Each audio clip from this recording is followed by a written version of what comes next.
So this is a podcast called Dope Nostalgia. We talk a lot with people who had huge hits in the 90s and what they're doing now. And we focus on both sides of your career. Um, Now, when you first started out as a musician, what made you decide to go down that path? Um, it's a great question, actually, Naomi, because I was really at 16 years old, I was going to be a soccer player. So I got into music a little bit late. It was around sort of 17 or 18 years old. And I was signed to Southampton Football Club in England, and I was like an apprentice, and I thought that's what I was going to do. That's what I cared about. But as I sort of was at the club for a while, I was getting a chance to go to all the clubs in London and hear Motown and hear the Beatles. And slowly, I really fell in love with music. And around the age of about 17 or 18, I bought a bass guitar, and that was it. As soon as I started playing the bass, I'm a big guy, so I'm like 6'4", so the bass guitar just felt good. And I realized that I wasn't going to be like a superstar at football. And I thought, it's quite strange, because as a young boy, I even thought that your football career could end around sort of 30 years old, but with a musician, music goes on forever. And my family, my parents used to buy records, and in our council estate, we used to always have parties. And as soon as we put records on the hi-fi, a magic appeared in the room, and I just thought that music had this incredible, invisible power, and I wanted to get nearer to it. And who were some of those musical heroes that influenced you making that decision? Well, it would have been, the Beatles, because the Beatles appeared on TV at that time. And I remember seeing Love Me Do on Top of the Pops and seeing the Beatles for the first time. And of course, that was a culture change. Mm-hmm. And of course, Motown was breaking big. So Marvin Gaye, the Supremes, all the records that were coming from America, Otis Redding, music like that. And of course, I'm a bit of an obsessive character. So I bought every record you possibly could get. I still have those vinyl records upstairs in my closet. It was every weekend I'd say to my mum, give me 7 and 6pence to go and buy a record. And that was 7 shillings and 6pence to buy a single. And I used to study the charts, and I became obsessed, because when you're holding that little vinyl record and looking at the grooves, and then you put it onto the turntable and you hear this magic appearing. I actually did think it was a magical force, and I wanted, again, as I said to you, I wanted to get nearer and nearer to it over time. It's interesting that you say how you studied the charts. It was just like an obsession, because that's kind of how I feel about this era, and that's why I made a show like this. Yes. Your song being one of those songs that I remember very fondly, so, like the big hit. And according what was the big hit? In the House of Stone and Light. Oh, that's right. That was the big one that hit here in Canada at that time. Yeah, thanks for reminding me. Yes, I remember. I got to tour in Canada and play some gigs, and I love Canada. I felt like I was going back to England with the people there. They were just so friendly. And in fact, on the album In the House of Stone and Light, I had a famous guitarist, Bill Dillon from Canada, who played with Joni Mitchell and Peter Gabriel. I'd met him with Robbie Robertson. I did Robbie Robertson's album. And so this Canadian influx was coming around my music, and I've got fond memories of going to Canada and playing with Canadian musicians. That was one of the things I was going to touch on, is working with Robbie Robertson in '91, doing the album Storyville. Did you come up here and work with him on that? No, actually, I did both albums. I did his first solo album, the Robbie Robertson album before that, his first solo one, and I wrote the opening track with him, Fallen Angel, and then I wrote Hell's Half Acre on that record, and then he called me in for Storyville, and we wrote. I started a song for him called "Sign of the Rainbow." But that was a very influential period for me, Naomi, because I'd been associated with pop hits. And yet I wanted to really get nearer to album-oriented music, and I wanted to just break through and play with musicians that weren't just pop-oriented, because around that time I'd had the hits with Go West, King Wishful Thinking and Faithful, and I was getting called for that a great deal, and it was all wonderful. But I just thought, I grew up on Genesis, and I grew up on progressive rock and Jethro Tull, and the funk and Parliament and Sly and the Family Stone. I just felt like there's more to me. And I was very fortunate because I didn't really know too much about Robbie Robertson in England when I was a kid. I think the band had a hit called Rag Mama Rag, and I remember buying that record, but I didn't know really the heritage of Robbie. So when I got to collaborate with him, and actually I did a lot of the demos in this room for him, my studio at home here, and we just hit it off. And I think it was because I didn't really know his heritage with Bob Dylan and everything. So we just bounced off of each other. And Fallen Angel, I still feel today that Fallen Angel, produced by Daniel Lanois, is one of the best songs I've ever had recorded. It just feels that the emotion and the spirit of that record's really right. Huge producer, Daniel Lanois, very well respected in this country and for all the work he's done as well. If I were to go back a little bit just to say, when you moved to Los Angeles early in your career, according to the Wikipedia, how did you tell yourself, yes, this is what I'm going to do? I'm going to the US. Well, you know, Wikipedia, I'm not sure if any of that's really true, but I know that's why I have to, you know, I've looked at it a couple facts. of times and I've thought I'm supposed to live with my 7 cats, and I don't. So it's like, you know, whatever that they write. But I came to America because my father worked for British Aerospace at NASA, and so as a kid he was always coming across to America, and I would take my holidays coming across to the States. And when I was in America as a young lad, I fell in love with American music because my father was based down south, Beaufort, South Carolina, Charleston, and I would be here in Wilson Pickett, Parliament, Sly and the Family Stone, Brothers Johnson, and that's why I became a bass player. So in a way, you know, I just was in contact with America because my father was. And then when I eventually got back to England to make this not a Wikipedia. Oh, well, this is the true Wikipedia. This is the real story. Yes. I was still going to be a soccer player, but I'd been in America with my dad around 17 years old, and I thought, no, it's bass playing for me. I want to play the funk. I was into Stanley Clarke, Jaco Pastorius. I just wanted to be a musician. And so I joined a few bands in England, one in Bristol, one in Oxford, and then I eventually got a record deal in England, in London. And Jive Records signed myself and my partner in the band, Brian Fairweather, a Scotsman, and we made a record in the 80s called Dancing in Heaven, and that became a big club record in Los Angeles. And so I just said to Brian, we've got to go to Los Angeles. We've got to just pack up everything and get to Los Angeles and make a go of it. Well, I'm making this a long story, but really when we got to LA, Dancing in Heaven had become quite a big hit and people wanted to work with us. So that's when we knew, and I knew, that I had to stay in Los Angeles because everybody wanted that new sound, which was, you know, the Thompson Twins, Tom Dolby, Ultravox. We were a band called Q-Phil.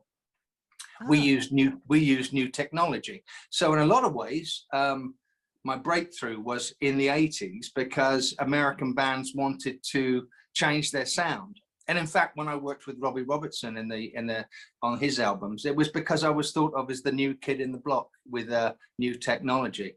And soon as I got to LA and it all started to bubble, I thought, I'm going to stay here. This is my new home. And here I am. And it felt right. And there you are still today. I still am here. I haven't moved. Just sat in this room since the 80s. It's fantastic. And I mean, yeah, you got to be a huge part of that transition in music at that time. I also read up that you worked with a legend such as Bernie Taupin.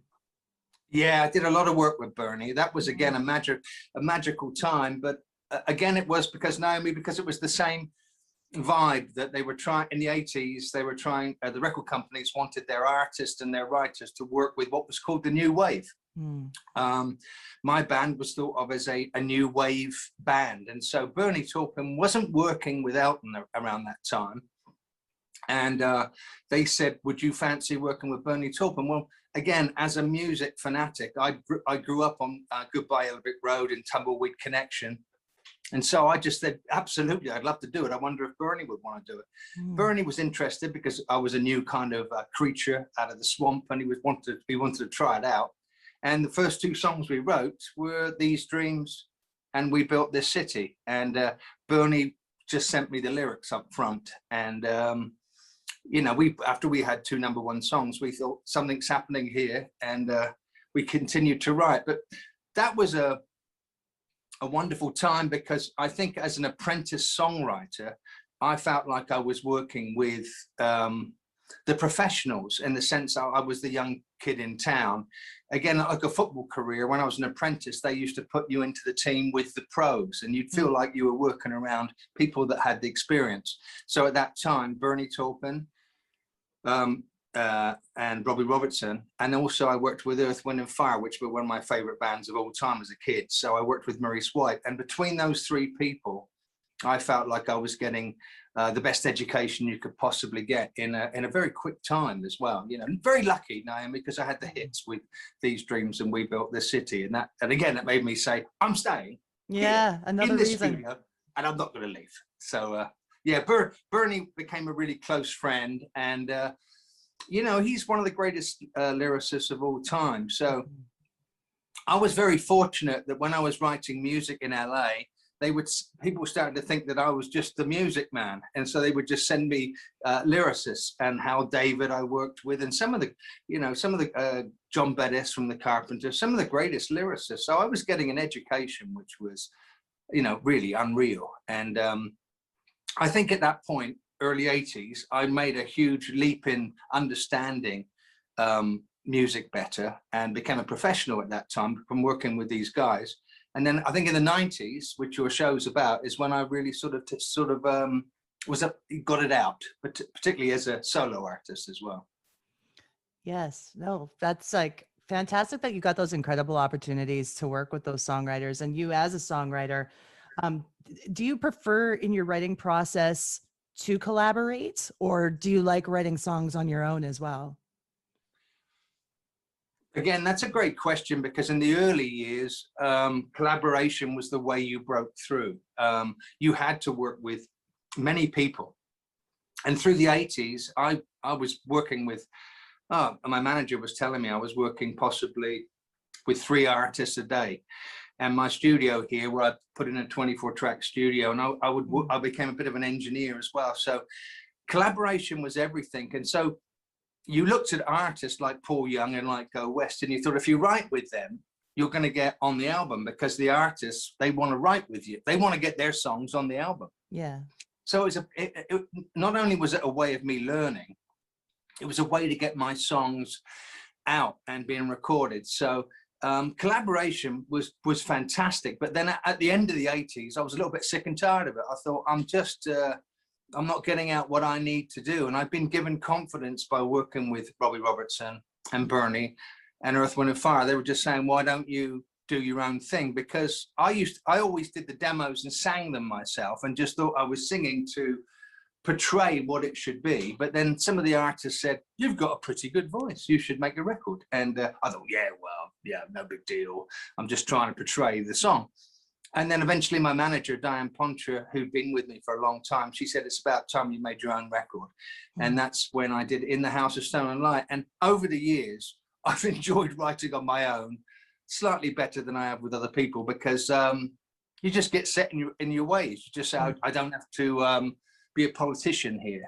If I believe in this, I'm going to do it, and I don't have to try and please 3 or 4 or 5 different people. So I enjoyed the collaboration in the early years, but now I like doing it on my own. Isn't that great? In the House of Stone and Light was a fantastic album. The single takes off. What opportunities did that provide you at that time to market your own music, your own solo album? Unreal time, really. Unreal time, because In the House of Stone and Light, I made it as a record that I just wanted to artistically do my thing. I didn't think it would be a commercial record.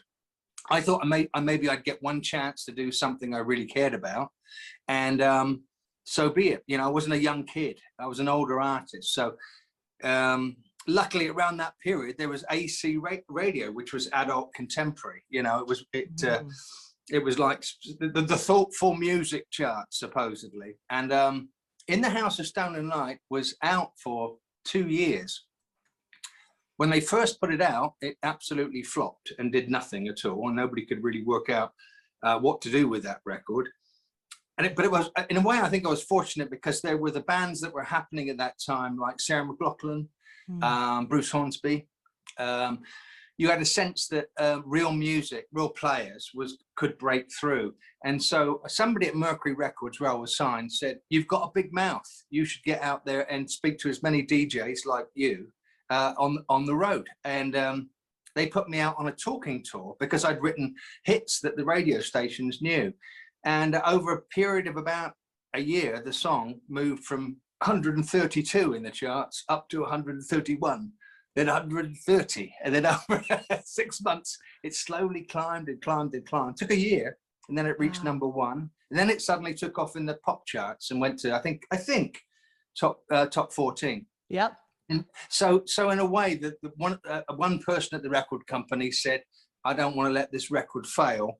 Martin's got a story to tell." And I think I made friends with a lot of the DJs on the road, and they realized that the song House of Stone and Light was a little bit unusual, and it was a restoration and healing song. And then once they played it, they started to get such a feedback that they didn't expect to get.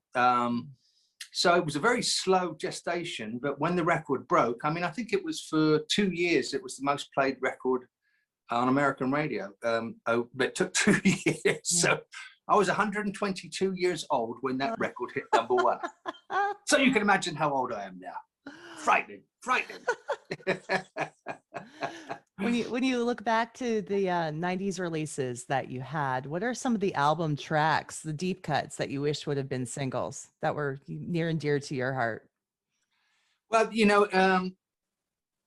in those days, if you had one single, I knew politically as an artist, it was a great thing if you could get 2 singles from a record company or 3 singles out. So on House of Stone and Light, we were able to get like 3 singles out of a record company that was really failing at that time.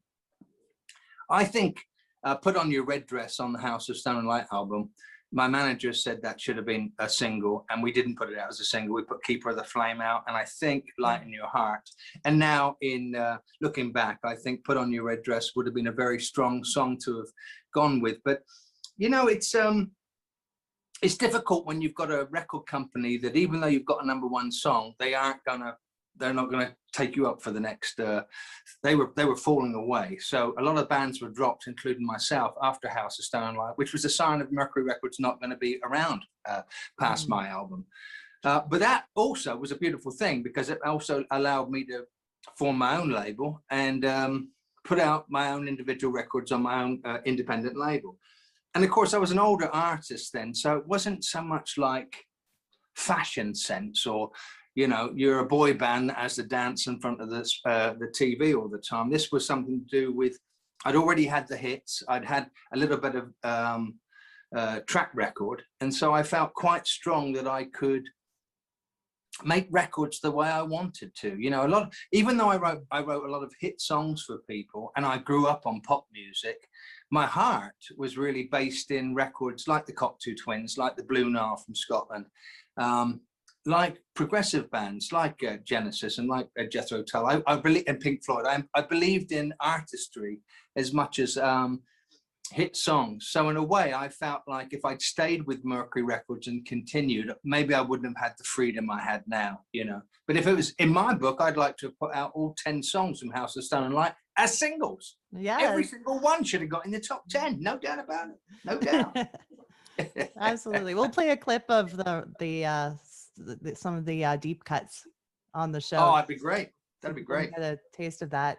And so what was one of your most memorable performances during that era? Playing in Germany, actually. It's actually quite easy to answer because when House of Stone and Light, the album broke, a top promoter in Germany who'd broken Phil Collins said, "This record is so strong, we want you in Germany." And there was a real following for the music in Germany. So we got my band toured Germany for about 2 months, and we played Nuremberg on a festival. We played the Olympic Stadium. But on that album, House of Stone and Light, is a song called "The Door." It's the last song on the album, and it's about the Jewish escape from a Treblinka concentration camp in the Second World War. It's a very passionate and emotional song. I just read the story and just thought I want to write the story about how the prisoners chose the door to freedom instead of the door to the gas chamber. So it ended the album, and it was a B-side to House of Stone and Light. And when we were rehearsing that song before we went to Germany, it was really fantastic. The whole band felt like we were elevated. It was so emotional. But I remember my keyboard player saying, "Do you want to play that song in Germany? Are you sure?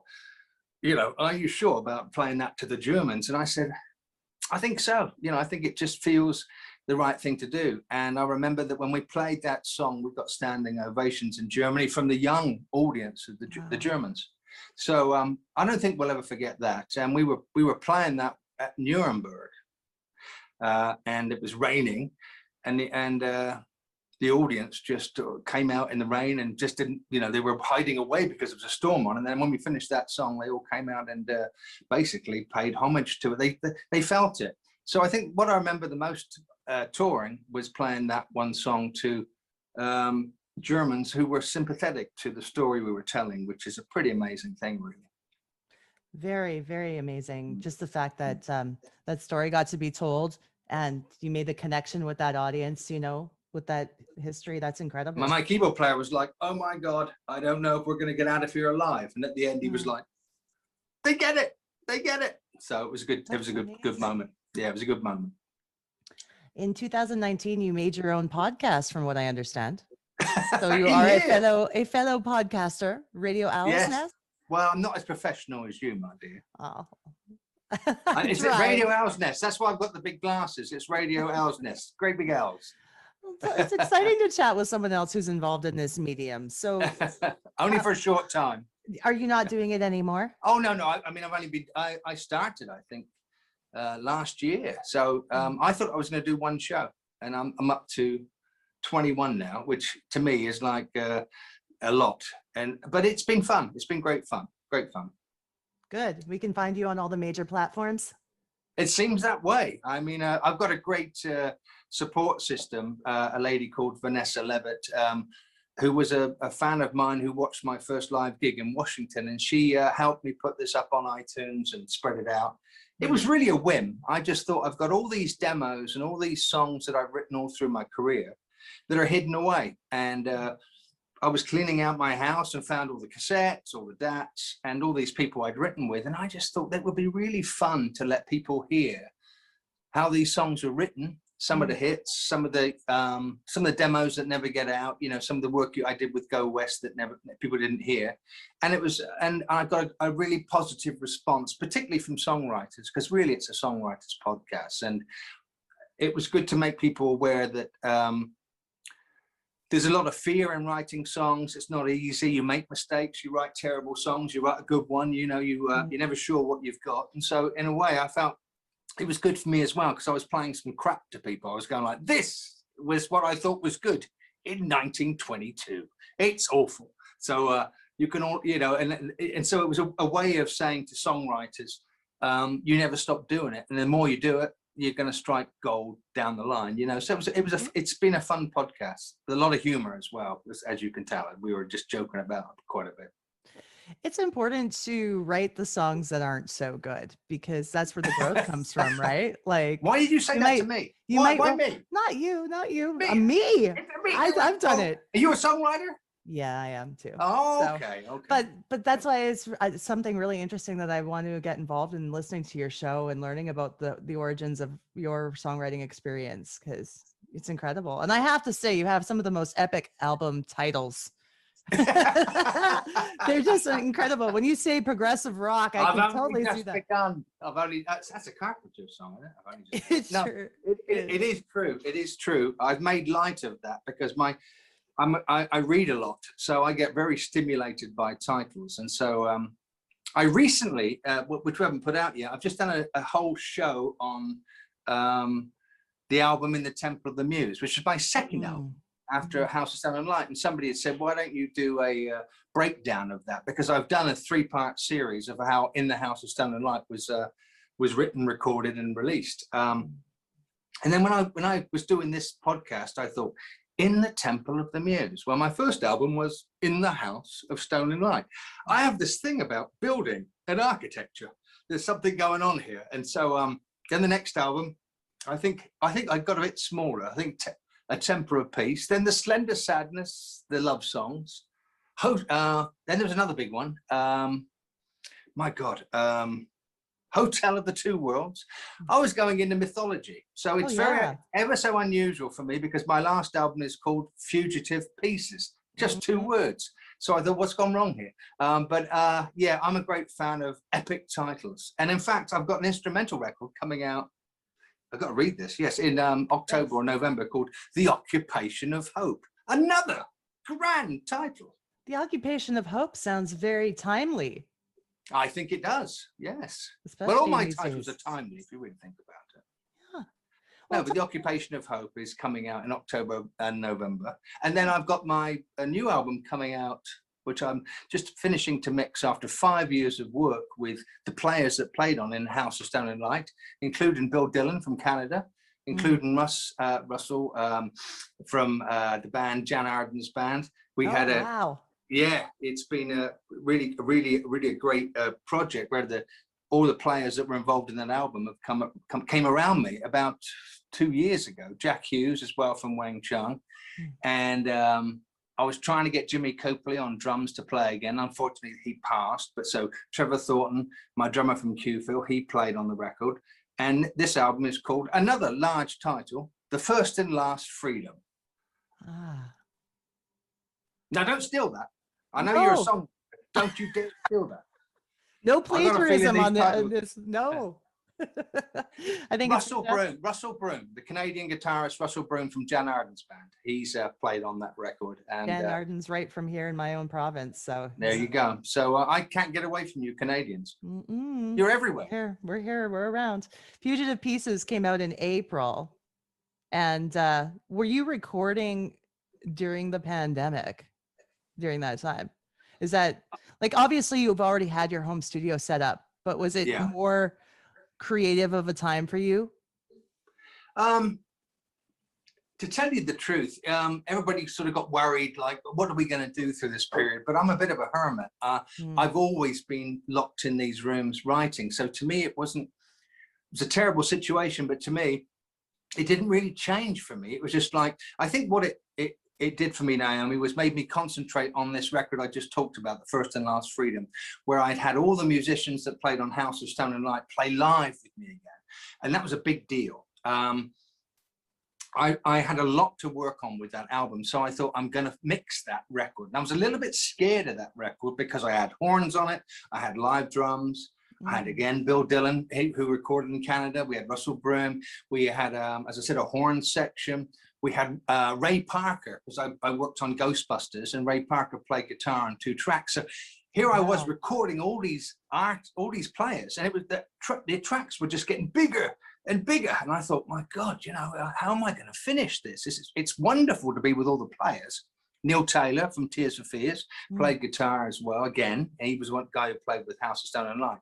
And I felt this daunting pressure to finish this record really, really well. And the Blue Nile, the Scottish band, Joseph Pullmore, the keyboard player who played on House of Stone and Light, he played on the record, sending me stuff from Glasgow. So I felt this pressure, like, these songs are pretty fantastic, but I've got to mix them. And so I used the pandemic as an excuse to work for a whole year mixing the record, which I'm just finished really about a month ago. And I think it's the best work I've done since House of Stone and Light, as my manager does, because I've just seen it as a very, very precious project, because the songs were written really through at a point when I wanted Jimmy Copley, my drummer, who was a Tears for Fears drummer who played on House of Stone and Light. I wanted to bring him over to play with me one more time. Well, he unfortunately passed away from leukemia, and he wanted to play on the record, and we kept on, I was sending him tracks in the hospital, and his girlfriend was saying, these tracks, he's going to get better, he's going to learn the tracks. Well, he never quite made it, and he talked to me about it, and he loved the tracks. And then Jack Hughes, the Wang Chung lead singer and guitarist. His wife passed from cancer and he was in town. So I said, come across and just play with me, play some music. And so this album grew out of me trying to get close to my deepest friends as they went through grief. And every time a player played on these songs which were appearing, they would say to me, this is the best stuff. The songs are just so special.